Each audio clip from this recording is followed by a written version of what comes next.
The turbofan engine is a complex synchronization of several components working together as two parts. A core section that produces power to drive the propulsor section that produces thrust.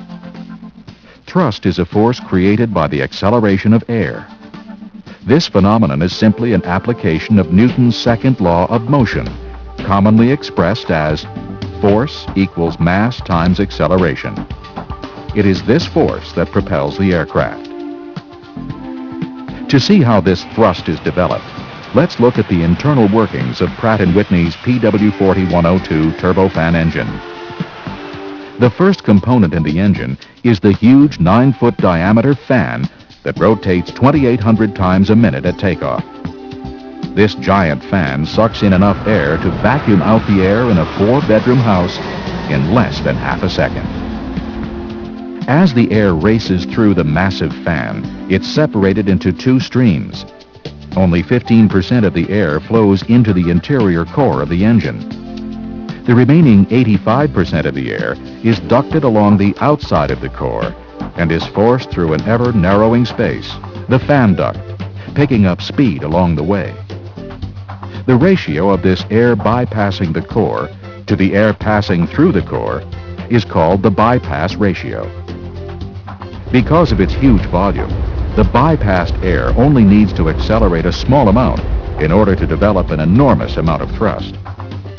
Meanwhile, the other 15% of the air has entered the first component in the engine's core, the low-pressure compressor. Here, the air passes through several smaller stages, each consisting of a set of rotating blades in between a set of stationary blades. Each stage compresses the air, forcing its temperature and pressure to rise.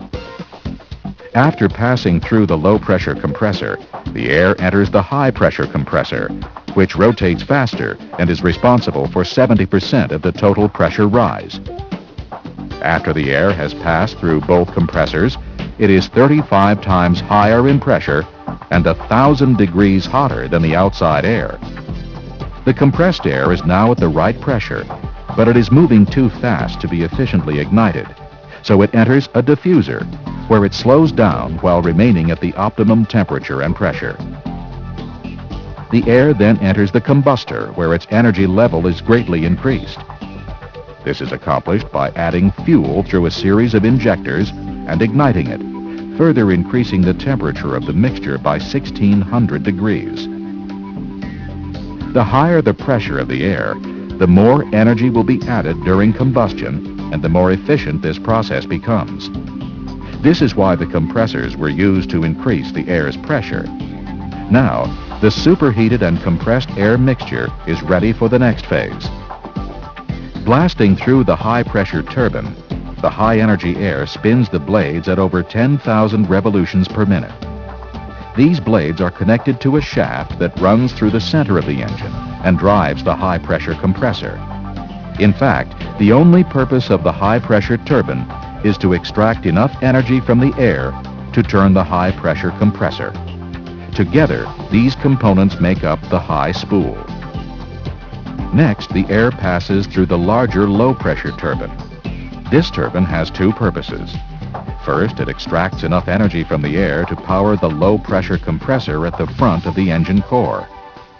These two components are connected via a second shaft, which actually passes through the center of the high spool.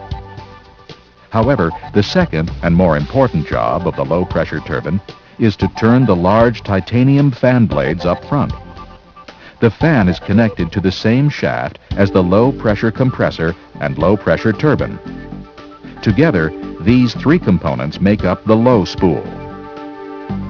Finally, the combusted air races out through the exhaust nozzle at the back of the engine to be accelerated one last time.